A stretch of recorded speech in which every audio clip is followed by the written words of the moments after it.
The negotiations continued into the night. By morning, a tentative agreement was reached.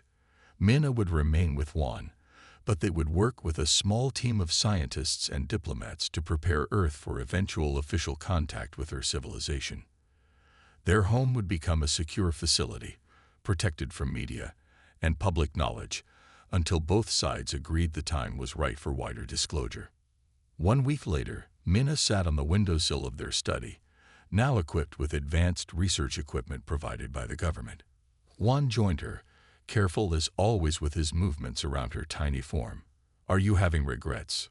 he asked quietly. Minna watched as workers installed additional security features around the property perimeter. "I'm adapting," she said, "just as I've been doing since I arrived. I worry they'll try to take advantage of your knowledge," Juan admitted. "They will try," Minna agreed. "But I've spent 3 years studying humans. I understand your species better now, both your capacity for fear and your potential for growth." She looked up at her friend. "Besides, we're a team. We'll navigate this together." The following months brought new challenges and opportunities. The small team of humans cleared to know about Minna approached their work with varying attitudes. Some, like Dr. Co, came with pure scientific curiosity. Others clearly sought technological advantages or political leverage. Minna handled them all with diplomatic skill, sharing knowledge about cultural and biological matters while being carefully selective about technological information. As she had told Juan once, some gifts can be harmful if given before their time. The breakthrough came unexpectedly. 6 months after the government's involvement began, their improved communication device detected a new signal, stronger and more direct than anything before. "It's from an advanced scout ship," Minna explained as she decoded the message. Her antenna glowed with excitement. "They've accelerated their mission. They'll arrive in 8 months, not 5 years." The news transformed their work. Now Earth needed to prepare for actual alien visitors, not just theoretical ones. The government officials were both excited and alarmed. Emergency meetings were called. Contingency plans were drafted. Through it all, Juan remained Minna's steadfast companion and protector, ensuring her voice was heard in the growing chorus of human opinions and agendas. The night before the advanced scout ship was due to arrive, Juan and Minna sat alone on the roof of their house, looking up at the stars. The property was now surrounded by security, scientific equipment, and diplomatic personnel preparing for tomorrow's historic event. "When I first saw you," Minna said softly, "I was certain you would eat me." Juan laughed. "And now?" "Now I know there are many ways to be consumed," she replied thoughtfully. "By fear, by mistrust, by greed for knowledge or power." She looked up at him. "But also by friendship, by understanding, by the kind of connection that bridges worlds." As they watched, a faint light appeared in the sky, moving too directly to be a shooting star. The advanced ship was making its approach. "Are you ready?" Juan asked. Minna stood tall on the roof beside him, no longer the frightened crash survivor, but a confident ambassador between worlds. "Yes," she said. "Thanks to you, I'm not afraid anymore." As the light grew brighter, Minna reflected on how completely wrong her people's understanding of humans had been. Yes, they were large and sometimes frightening. Yes, they consumed other species and occasionally acted in predatory ways. But they were also capable of gentleness, curiosity, and profound connection. Sometimes, she realized, the most important understanding comes not from grand diplomatic gestures or scientific exchanges, but from simple moments of trust, like when a tiny alien stopped hiding from the human she feared would devour her. And that human proved to be something else entirely. Juan maintained his composure. "Of course. Please come in." In the living room, the agents didn't waste time with pleasantries. "Dr. Kim, your papers on theoretical xenobiology contain insights that our own scientists find implausible for someone to develop independently," Agent Lee said. "Especially your most recent work on alien respiratory systems compatible with Earth's atmosphere."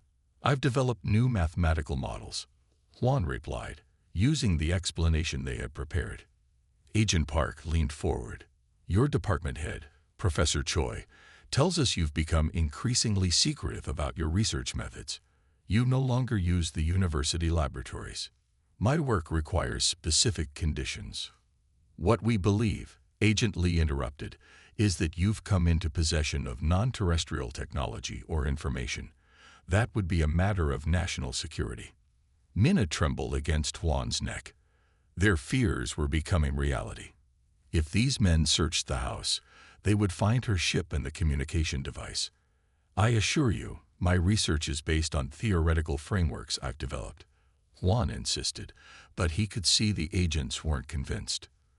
We have authorization to search these premises, Agent Park said, producing a document. I suggest you cooperate fully. Minna whispered in Juan's ear, so quietly that only he could hear. We have to tell them. If they find everything without explanation, it will be worse. Juan gave a slight nod, feeling the weight of this momentous decision. For 3 years, they had kept Minna's existence secret, fearing how humans might react to proof of alien life. But now, that choice was being taken from them.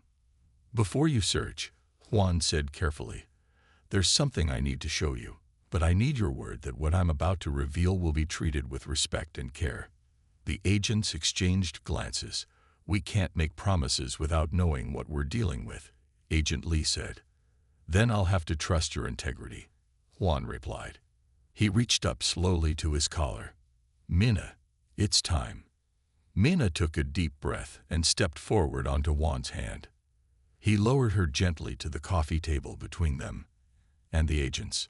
Both men froze, their expressions shifting from skepticism to shock as they stared at the 6-inch, tall blue-skinned being standing before them.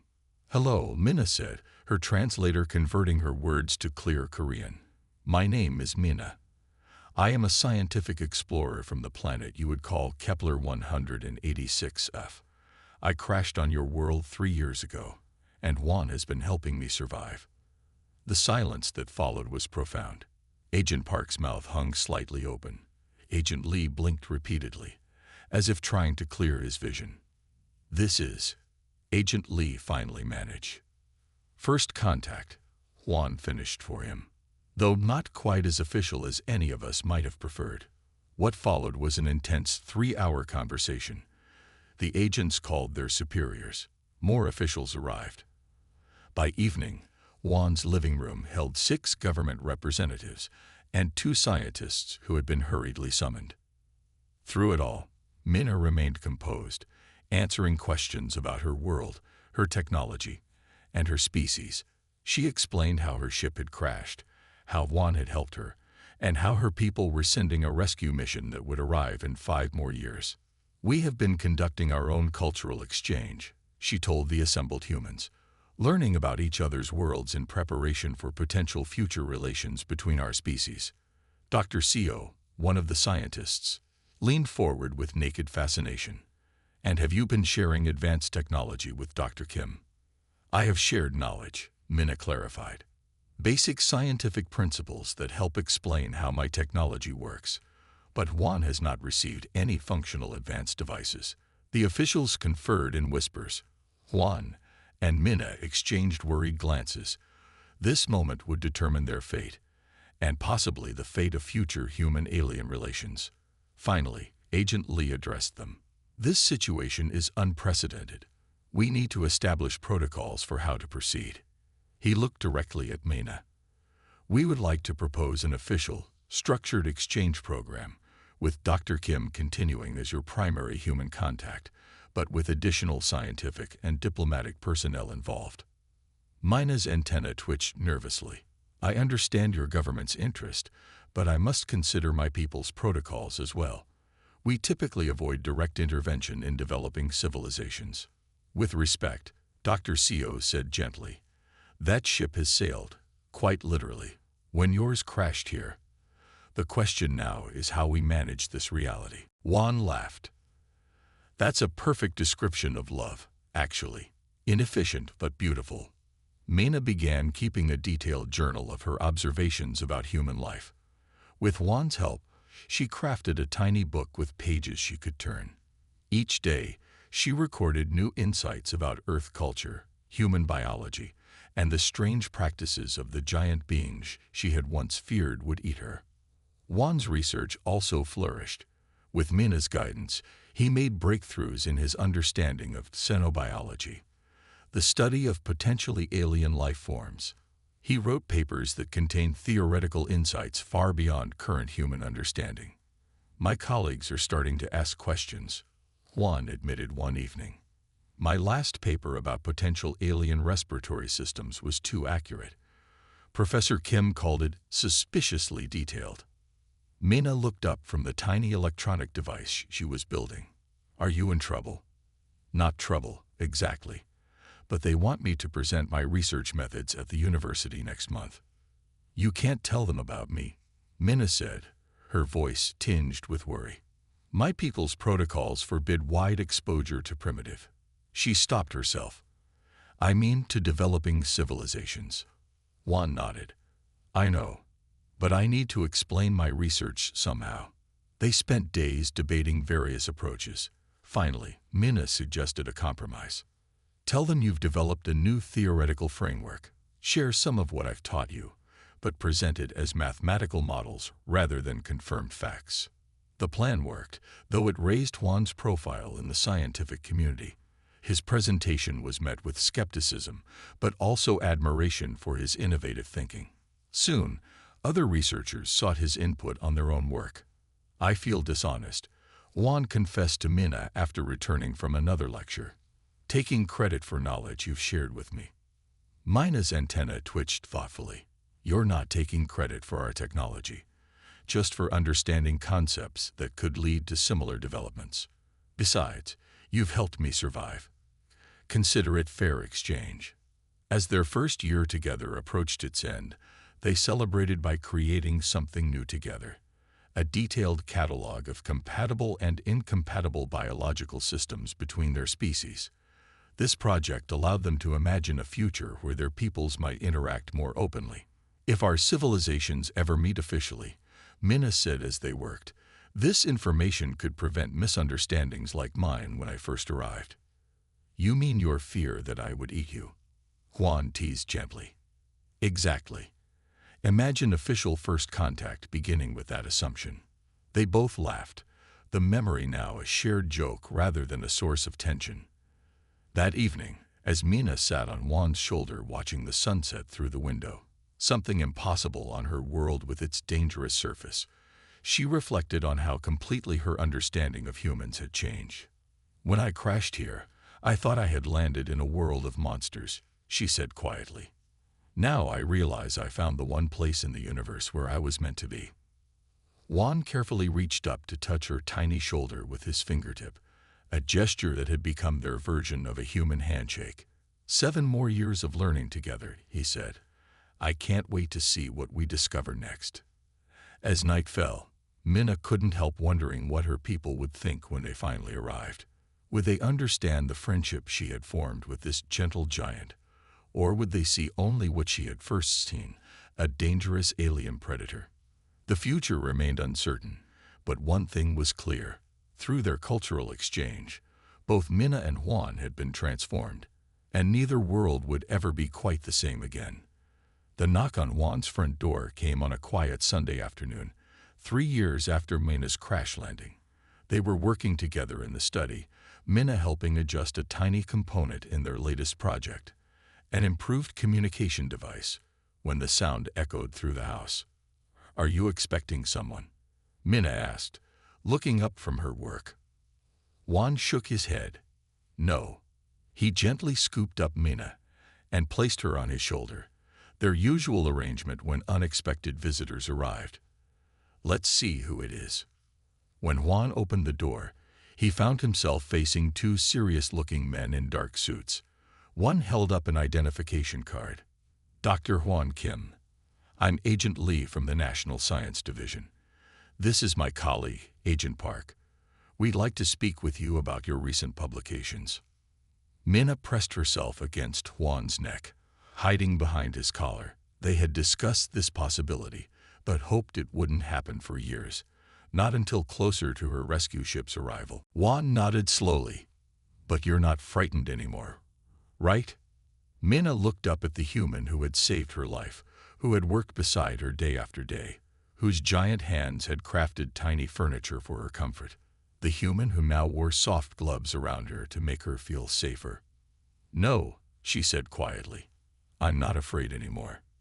That night, for the first time, Minna chose to sleep outside her ship. The tiny bed Juan had made for her was soft and comfortable. As she drifted to sleep, she realized that trust, like fear, came in many forms, and sometimes the greatest distances crossed were not measured in light years, but in understanding. The tiny device they had built together beeped 3 weeks later, startling both Minna and Juan during their breakfast. The sound was faint but unmistakable, a response from Minna's people. They heard us. Minna leaped up from her seat on the edge of a coaster, nearly knocking over her thimble of juice. She raced across the table toward the sound. Juan carefully carried both Minna and the communication device back to his study. His hands, now steady and practiced at handling her tiny form, didn't cause her any anxiety anymore. She had grown used to the gentle way he moved around her. The message was short but clear. Her people had received her distress call and were preparing a rescue mission, but the news wasn't entirely good. 8 years, Minna whispered, her antenna drooping. They say it will take 8 years for a rescue ship to reach Earth. Juan sat back in his chair, processing this information. 8 years is a long time. A very long time, Minna agreed, her blue skin taking on a paler hue. Our lifespans are similar to humans. 8 years is a significant portion of my life. They sat in silence for a moment, both contemplating what this meant. Finally, Juan spoke. Then we have 8 years to learn from each other, he said, his voice growing more cheerful. 8 years for the most detailed cultural exchange in human history. Minna looked up at him, her antenna perking slightly. You're not upset about waiting. I'm a scientist, Minna. The chance to learn about an alien civilization directly from a member of that society. That's worth waiting for. From that day forward, their relationship transformed. No longer was Minna simply a stranded traveler in need of help. She became a teacher, an ambassador of her world. And Juan, in turn, became her guide to humanity. Each morning, they established a routine. Juan would show Minna something from human culture, music, art, literature, or science. In the afternoons, Minna would teach Juan about her civilization's achievements and values. This is what we call music, Juan explained one morning, playing a classical piece on his small speaker. He had learned that Minna's hearing range was different from humans, so he carefully selected pieces that would translate well to her senses. Minna listened intently, her entire body seeming to vibrate with the sound waves. We have nothing like this, she admitted. Our sound creations are purely for communication, never for. What did you call it? Emotional expression, Juan supplied. Yes, the concept is fascinating. On another day, Juan brought out paints and small scraps of paper. He demonstrated how humans created visual art, explaining the concept of beauty for its own sake. Minna attempted to paint with the tiny brush Juan had fashioned for her. Her first efforts were clumsy, but she approached the task with scientific precision, determined to understand this human practice. In my world, we create patterns, but always with purpose, to convey information or mark territories, she explained. The idea of creating images simply for visual pleasure is new to me. In return, Minna taught Juan about her world's technologies. Using scraps of paper, she drew intricate diagrams of her people's underground cities, their sustainable energy systems, and their advanced methods of communication. Our entire society is built around efficient resource use, she explained. When you live underground with limited space, waste becomes your greatest enemy.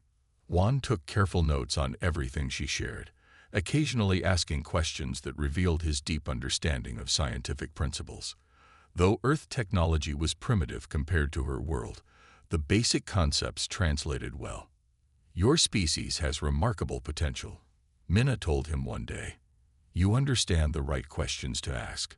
That's the beginning of true advancement." As months passed, their exchange deepened. Juan taught Minna about human relationships, families, friendships, and communities. She was particularly fascinated by the concept of romantic love, something her species expressed very differently. "Our connections are primarily intellectual and cooperative," she explained. "The emotional bonds humans form seem both inefficient and beautiful." "Yes," she decided. "I would like to try." Juan placed the morsel on a clean bottle cap and set it beside her. Minna sniffed it cautiously before taking a small bite. The sweetness exploded across her tongue, unlike anything on her world. "This is pleasant," she admitted, surprised by how much she enjoyed it. Juan beamed. "Food brings people together on Earth. Sharing a meal is how we build friendship. On my world, we build connections through shared knowledge," Minna explained. "The more we teach each other, the closer we become." "Then we're becoming very close," Juan said with a smile. "You've taught me more about the universe in a week than I've learned in years of study." That afternoon, they worked together on Minna's ship again. The life support systems were now stable, but the communication array remained damaged beyond their ability to repair. "We need to try reaching your people," Juan said. "Do you have any way to send a distress signal?" Minna shook her head. "Not without the main communication array. The crash damaged it completely." Juan thought for a moment. "What if we build a new one? I have some radio equipment we could modify." "Our technologies are very different," Minna said doubtfully. "But the principles might be similar. Electromagnetic waves are universal, right?" The project became their focus. Juan brought components from his workshop: tiny wires, circuits, and power sources. Minna drew diagrams explaining her world's communication technology. Together, they built a hybrid device that combined Earth technology with Minna's knowledge. One evening, as they worked late into the night, Juan asked about her home. "What is your world like? Do your people live in cities like ours?" Minna paused, feeling a wave of homesickness. "Our cities are underground, connected by tunnels. The surface of my planet has strong radiation from our star, so we evolved to live beneath the soil." "That explains why you're not afraid of enclosed spaces," Juan noted. "And why you seem comfortable in darkness." "Yes. Our eyes see different wavelengths than yours. What you call darkness is often quite visible to me." "Is that why you were watching me sleep last night?" Juan asked with a gentle smile. Minna's skin flushed a deeper blue with embarrassment. "You knew about that." "I woke up briefly. You were sitting on my nightstand. I was studying human sleep patterns," Minna said defensively. "For scientific purposes." Juan laughed softly. "It's okay. I study biology, remember. I understand scientific curiosity." As they continued working on the communication device, their conversations grew deeper. Minna learned about Juan's childhood dreams of meeting beings from other worlds. Juan learned about Minna's culture, where exploration was considered the highest calling. "My family didn't understand why I became an explorer," Minna admitted one night. "They wanted me to stay in the central tunnels, working in the knowledge archives." "My parents wanted me to become a doctor," Juan said. "They thought studying alien biology was a waste of time. And now you've met an actual alien." "The ultimate vindication," Juan agreed with a smile. The breakthrough came on the 10th day. Their makeshift communication device suddenly hummed to life, connecting with a distant satellite Minna's people had positioned near Earth's solar system years ago as part of their observation network. "It's working," Minna exclaimed, her antenna glowing with excitement. "We can send a message." Juan watched in amazement as Minna typed commands into the tiny interface they had built. The message was brief: her coordinates, condition, and a request for extraction. When she finished, she looked up at Juan. her expression mixed with joy and something else.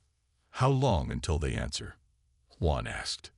"The satellite will relay the message, but it will take time. Days, perhaps weeks for a response. Months or years for a rescue." They sat in silence, both realizing what this meant.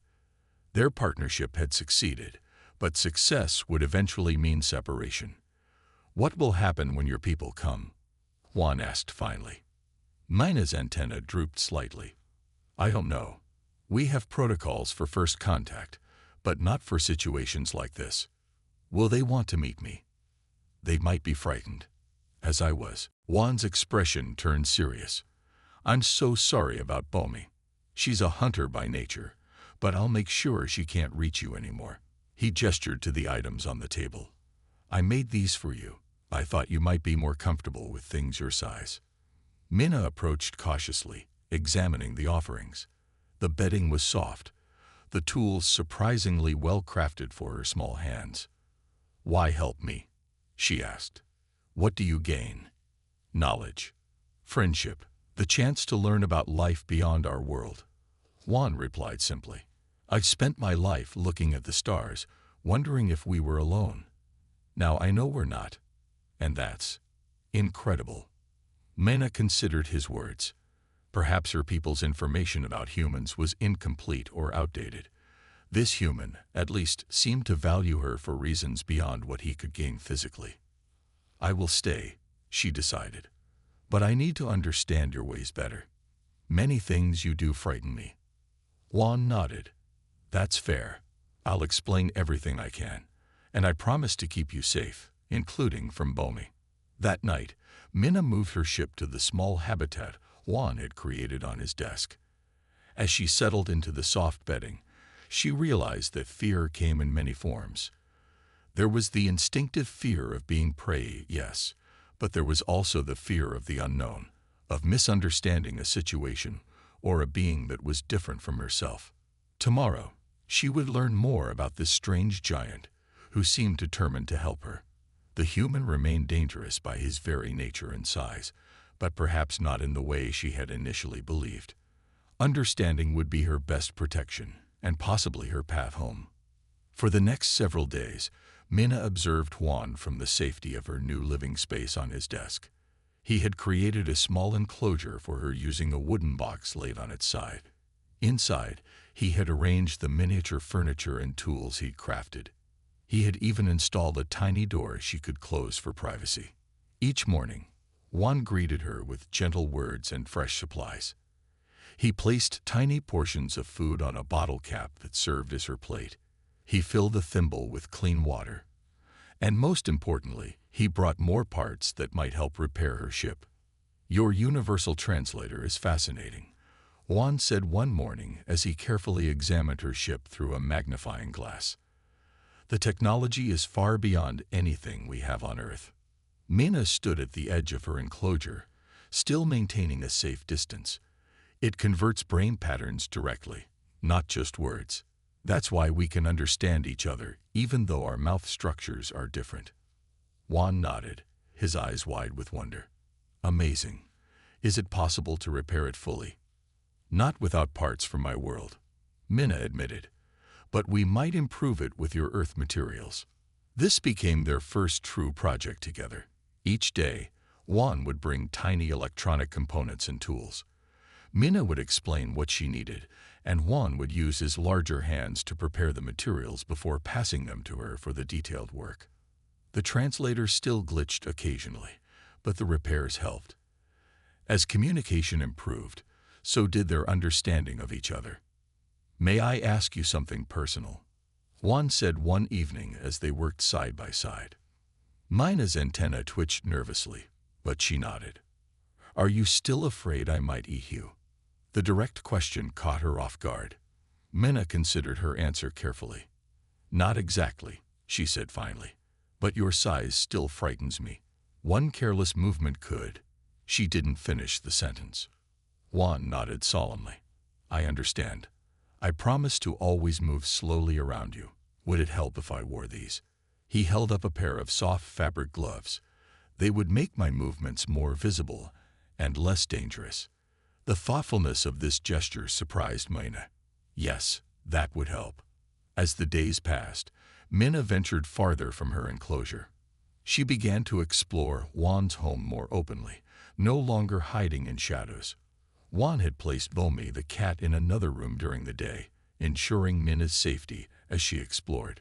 One morning, Mina perched on the edge of a bookshelf, watching as Juan prepared breakfast. Now that she understood human eating habits better, the process seemed less threatening. She observed with scientific curiosity rather than horror. "Would you like to try some?" Juan asked, noticing her interest. He cut a tiny piece of pancake and drizzled a droplet of maple syrup on it. Mina hesitated. Her people didn't share food. It was considered too intimate, too vulnerable. But she was a researcher at heart, driven by curiosity. Juan entered, carrying a plate of the food he had prepared. He sat on the couch and activated a large screen on the wall, what her people had identified as human entertainment devices. On the screen, more humans were engaged in some kind of pursuit, running and shouting. Mina noticed they carried weapons. Are all humans violent predators? She wondered, watching as Juan seemed to enjoy the aggressive display while consuming his meal. When Juan finished eating, he returned to his study. Mina heard him calling her name. "Mina, are you here? I brought some things that might help with your ship." She remained hidden, uncertain. Part of her training had been to study potential dangers on other worlds. Everything she had seen reinforced her people's warnings about humans. They were carnivorous. They glorified violence in their entertainment, and they were enormously powerful compared to her species. After Juan left the room, Mina darted toward the kitchen, hoping to find more evidence of human behavior. The countertop was far above her, but a kitchen chair provided access to the table. From there, she could see remnants of Juan's breakfast. The red substance she had seen wasn't blood, but rather a fruit paste Juan had spread on bread. The flesh had been some kind of plant material. Still, in another bowl, she found what appeared to be the remains of some creature's eggs. The thought made her shudder. Just then, a new terror appeared. A large furry creature with sharp teeth and glinting eyes leaped onto the table. Mina recognized it as a cat from her briefings, a predator that humans kept as companions, presumably to hunt smaller creatures. Like her, the cat's eyes fixed on her immediately.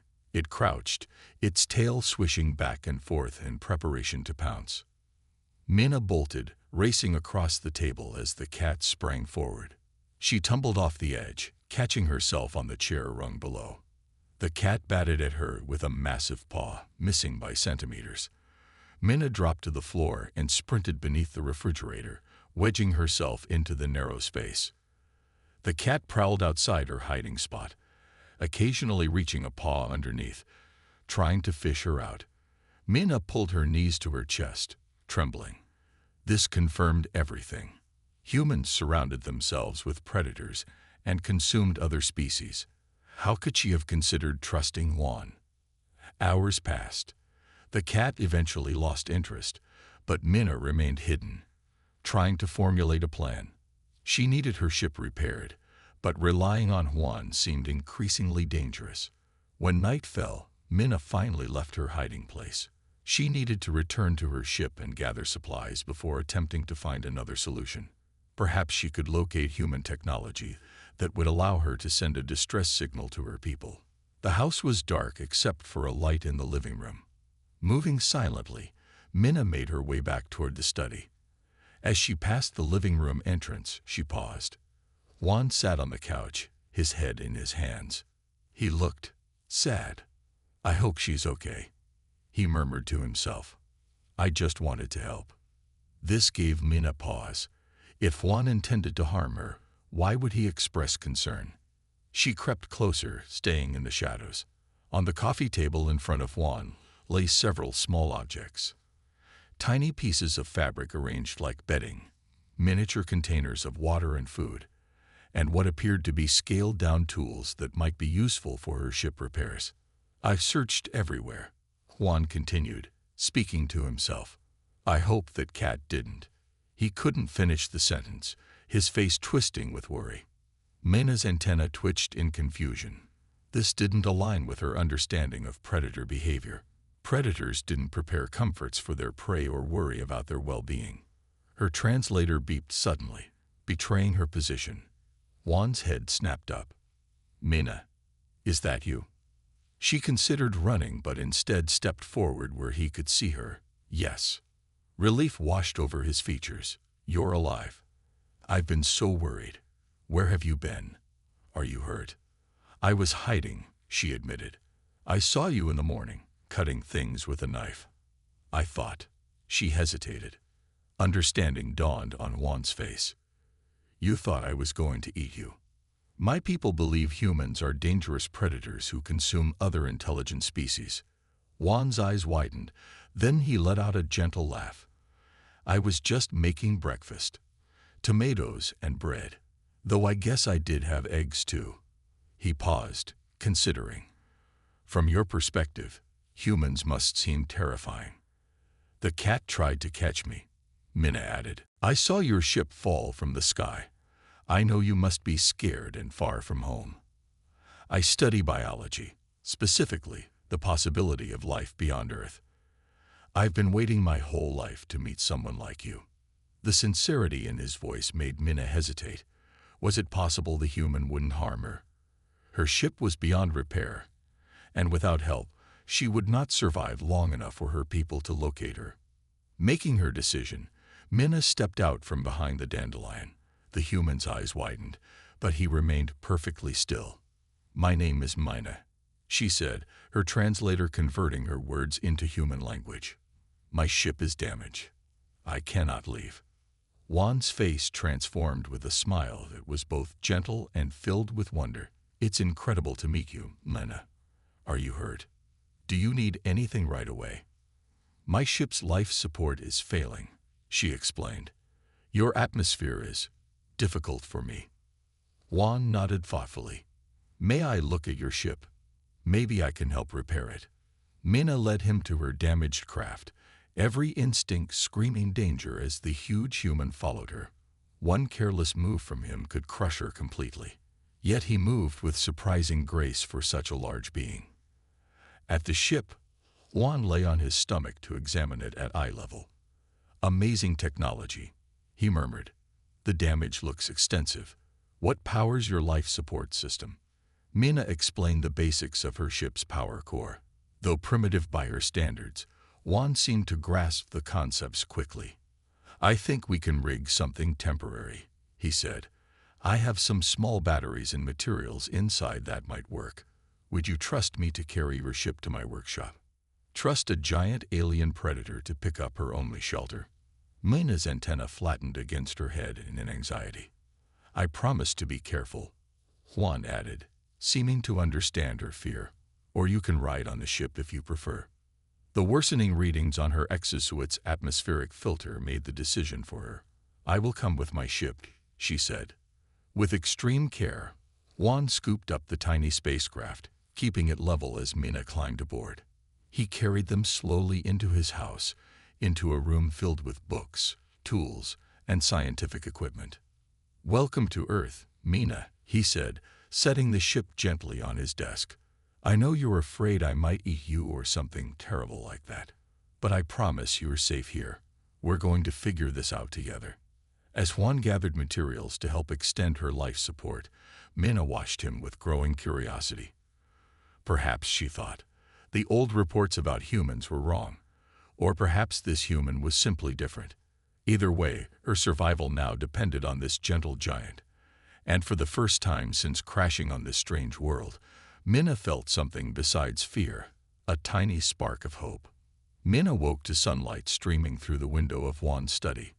She had spent the night inside her partially repaired ship, which now sat on a shelf near his desk. Juan had worked late into the night, connecting small Earth batteries to her life support systems. The makeshift repairs weren't perfect, but they would keep her alive for now. She peeked out cautiously. The room was empty, but she could hear movement elsewhere in the house.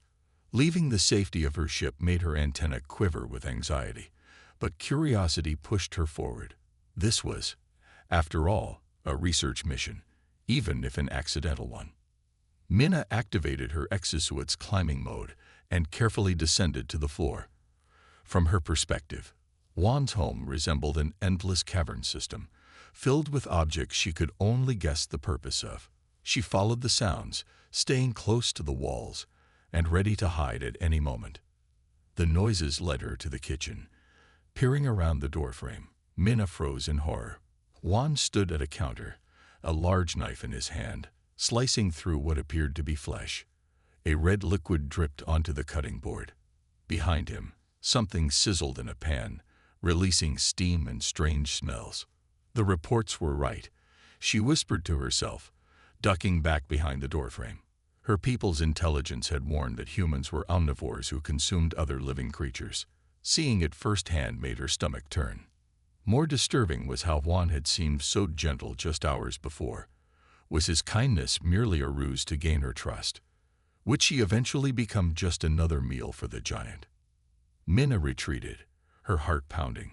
She needed to understand this creature better before deciding if she could truly trust him.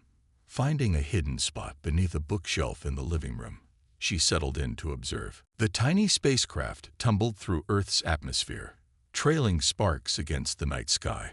Inside, Minna worked frantically at the controls, her blue-tinged fingers flying across the blinking console. Warning lights flashed red across her 6-inch frame as the ship's systems failed one by one. Emergency landing protocols engage, she announced to the empty cabin, more from training than necessity. Her research vessel, no larger than a human coffee mug, had suffered catastrophic damage passing through Earth's magnetic field. The ship broke through the cloud cover, revealing a patchwork of lights below. Minna guided what remained of her craft toward a dark area away from the human settlement. Her people had studied Earth from afar for decades, cataloging it as a planet of giant, potentially dangerous beings. Now she faced the prospect of meeting these creatures up close. The landing was rough. The ship skidded across soft earth, plowing through grass that seemed tall as trees from her perspective, before coming to rest in the backyard of a modest house on the outskirts of town. Minna ran a quick systems check, her heart sinking at the results. Life support, failing. Communications, offline. Engine core, damaged beyond repair. The universal translator was functioning but glitching badly. Just perfect, she muttered, peering through the cracked viewport at the alien landscape around her. Earth's gravity felt slightly stronger than she was used to, and the air composition was close but not quite right for her physiology. Without her ship's life support, she would struggle to breathe normally after a few days. Minna was gathering emergency supplies when a shadow fell across her ship. Something enormous blocked out the moonlight. She froze, antennae quivering in alarm. A human.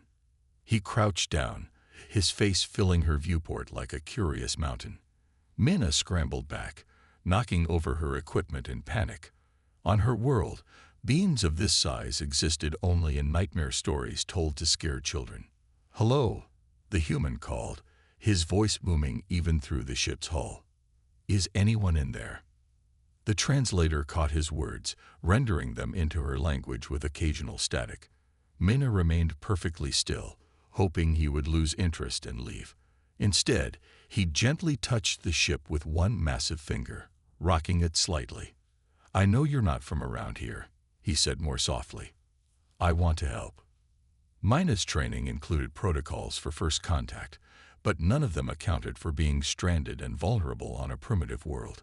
She watched as the human stood and walked away, his footsteps making the ground tremble. When he returned, he placed several items near her ship: a small dish of water, bits of food, and what appeared to be building materials, toothpicks, scraps of cloth, and a button. Was this some kind of trap, or a genuine offer of assistance? As night deepened, Minna faced a difficult choice. Her ship's life support would fail completely before morning. She could remain hidden and face certain death, or risk exposure to this giant being who might, just might, mean her no harm. With shaking hands, she gathered her emergency pack and research data. She slipped on her exosuit, which would filter Earth's air for a short time, and opened the ship's hatch. The outside world assaulted her senses immediately. The air felt damp and heavy, filled with strange scents. Grass towered above her like a forest, and the house loomed in the distance like a mountain range. Minna took a tentative step forward, then another. A light came on in the house. The human had seen her. Minna darted behind a dandelion stem as the back door opened. The human stepped out carrying a small light. He moved carefully, scanning the ground with each step. "I'm not going to hurt you," he called gently. "My name is Juan. I'm a friend." The translator caught his words with minimal distortion this time. Minna's antenna twitched nervously. Her people's information about Earth was limited and outdated. Their last major study had concluded that humans were primarily predatory, consuming other species without remorse. The images they'd intercepted from Earth broadcasts showed humans hunting, cooking meat, and displaying aggressive behaviors. Yet this human seemed different from those reports. He moved with careful precision, as if aware of his size and strength. Juan settled onto the grass, still some distance away. He placed his light down and waited silently. After several minutes, he spoke again.